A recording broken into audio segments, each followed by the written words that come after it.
Hey guys, I decided to build me another AR and this is it.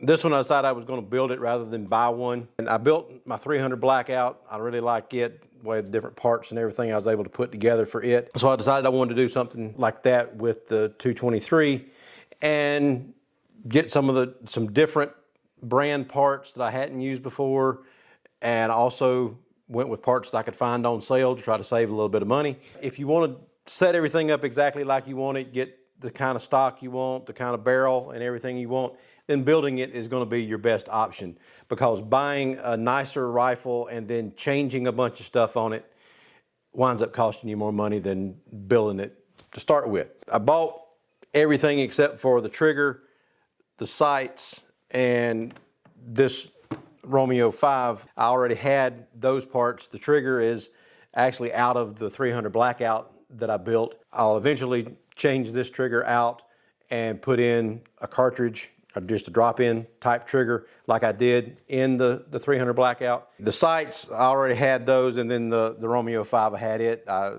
originally had them on the 300 Blackout as well. I actually just built this yesterday.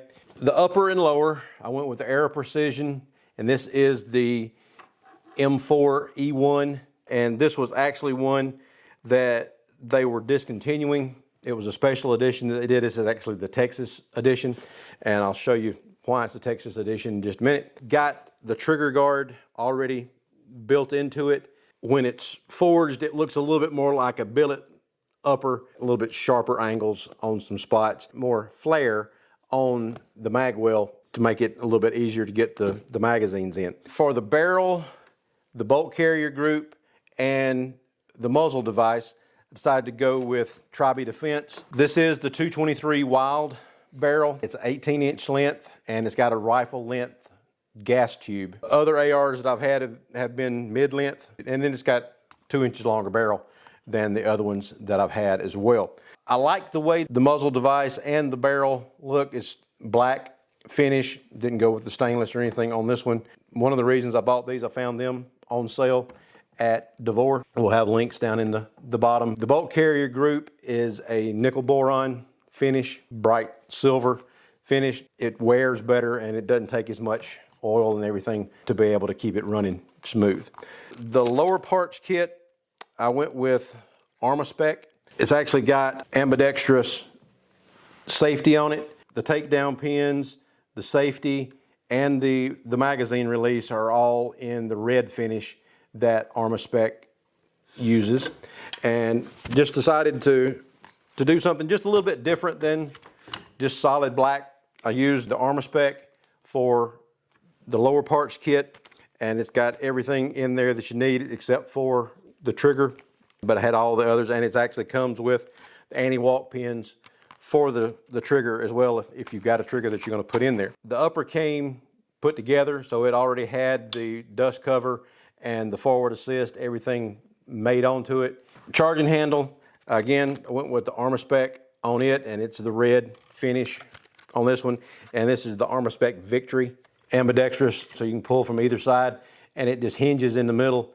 Very, very nice setup with it. The grip on the lower is the Ergo grip, and this one, Deluxe Tactical grip. It's actually a little bit fatter grip than standard, and it's also got more ergonomic design as far as the bulges for your palm and everything on it. So it's a very nice grip. I really like the way that it feels in the hand. It fits my hand really well. The buffer tube is made by CMC Triggers. It's the standard AR-15 carbine buffer tube, just mil spec. So it's just the standard weight. See how it works. And if I need to do anything different with the buffer, there's a couple of different configurations that I'm gonna look at. May swap those out. If I do, I'll make a video and show you what it looks like. The buffer tube here, standard 6-position adjustable buffer tube, went on really easy.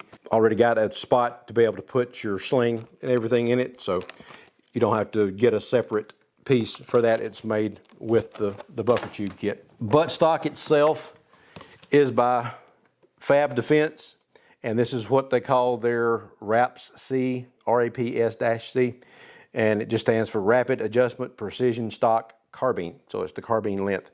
And on this one, you can adjust the butt pad on it, and you can also adjust the cheek well. And so to do that, it's got a piece here that you just push that down and it releases this, and then you can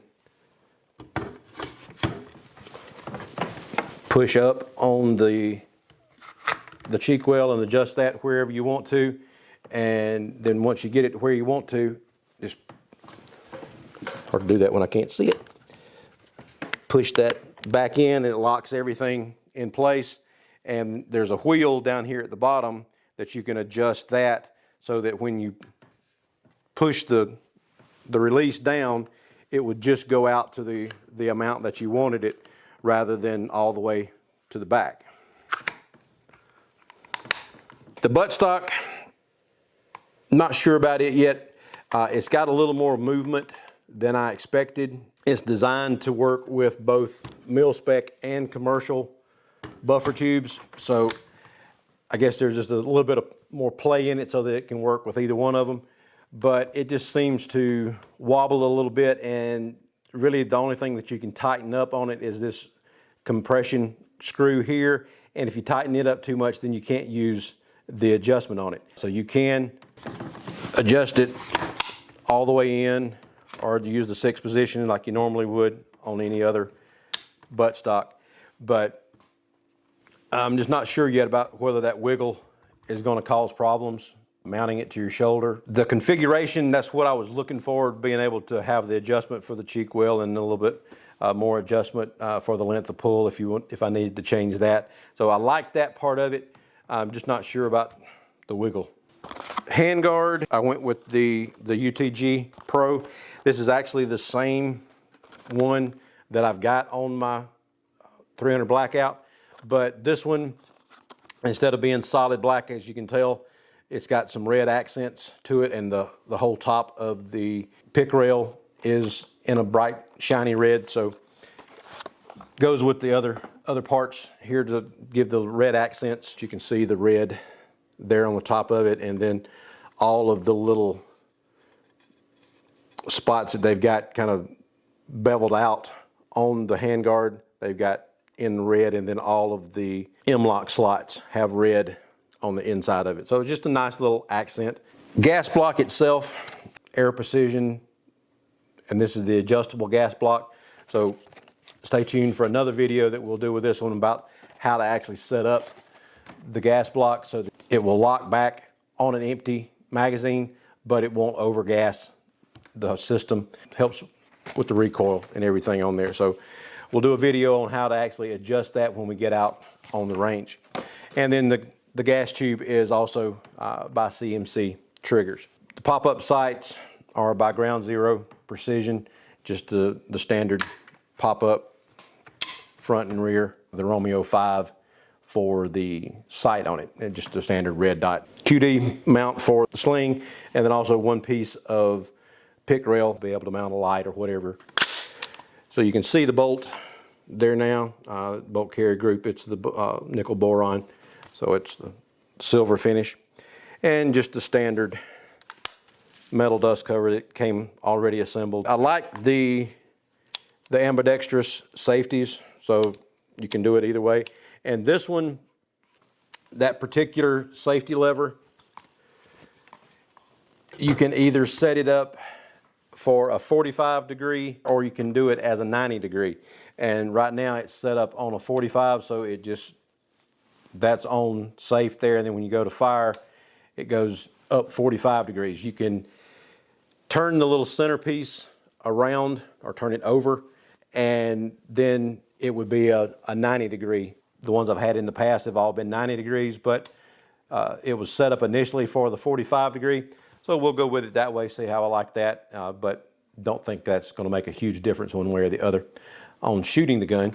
What makes it the Texas edition, it's got the Texas Lone Star engraved in the mag well there, and the outline there engraved, and then it's also got the outline of Texas up on right there at the charging handle. I like Texas, so it works. We'll take it out and shoot it on the next couple of videos and see how it does. We'll get the gas block adjusted, and then we'll go from there. So Check out doubleeaglegunworks.com. Like and subscribe down at the bottom. Make sure you hit that notification bell so that you can get the next video. And we'll talk to you later. Thanks. Bye.